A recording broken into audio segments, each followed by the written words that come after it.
Conditioning and engineered distraction are the twin pillars of modern control.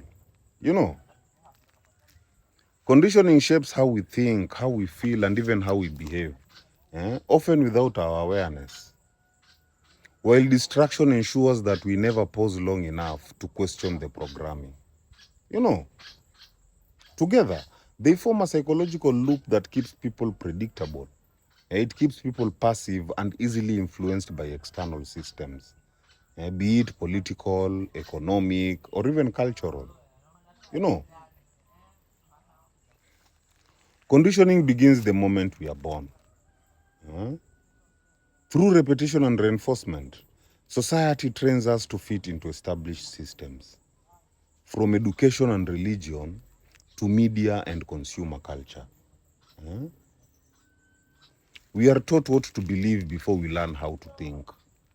You know, the goal is not awareness, but conformity. Over time, people mistake these learned behaviors for personal choice, unaware that many of their values, many of their fears, and even ambitions are prescripted responses to societal conditioning. On the other hand, engineered distraction is the mechanism that keeps conditioning in place. It floods our senses with stimulation, that is endless entertainment, social media noise, trends, and even superficial concerns, preventing stillness or self-inquiry.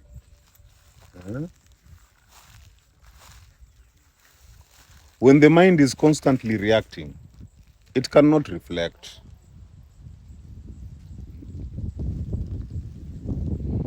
This distraction is not accidental, it is strategic. The more distracted we are, the less we resist or even redefine our conditioning. You know, we stay busy scrolling, eh, chasing, and even consuming, thinking that we are free, when in reality we are looping inside designed narratives. Psychologically, conditioning exploits two core human needs: the need for belonging and the need for certainty. You know, the brain rewards conformity with feelings of safety, and it punishes deviation with anxiety or even social rejection. This keeps individuals loyal to systems even when those systems exploit them. While engineered distraction hijacks the brain's dopamine circuits.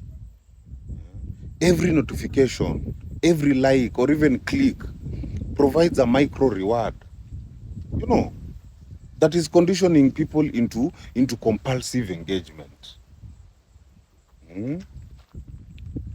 The result is a society addicted to stimulation, but starved of depth. This fragmented attention weakens critical thinking and emotional regulation. You know, making it easier for systems of power to guide mass behavior subtly, not through force, but through fatigue and fascination. Spiritually, conditioning and distraction are barriers to awakening. You know, conditioning veils the authentic self beneath layers of identity, belief, and even expectation. While engineered distraction, on the other hand, keeps the soul from remembering its stillness, the space where true awareness resides.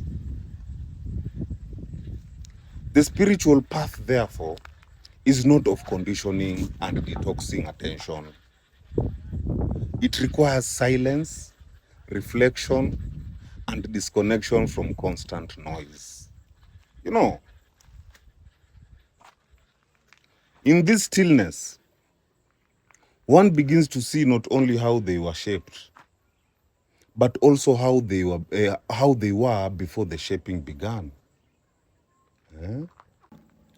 In short, conditioning teaches you what to see, while engineered distraction ensures that you never see beyond it. You know, together, they sustain a cycle of unconscious living that is predictable, profitable, and compliant. The first step towards liberation is not rebellion, but awareness. When you learn to pause, to question, and to even reclaim your attention, then the system loses its grip. You know, freedom in the modern age begins not with escape, but with the courage to look where the world tells you not to. You know, my people heal. Huh? Heal.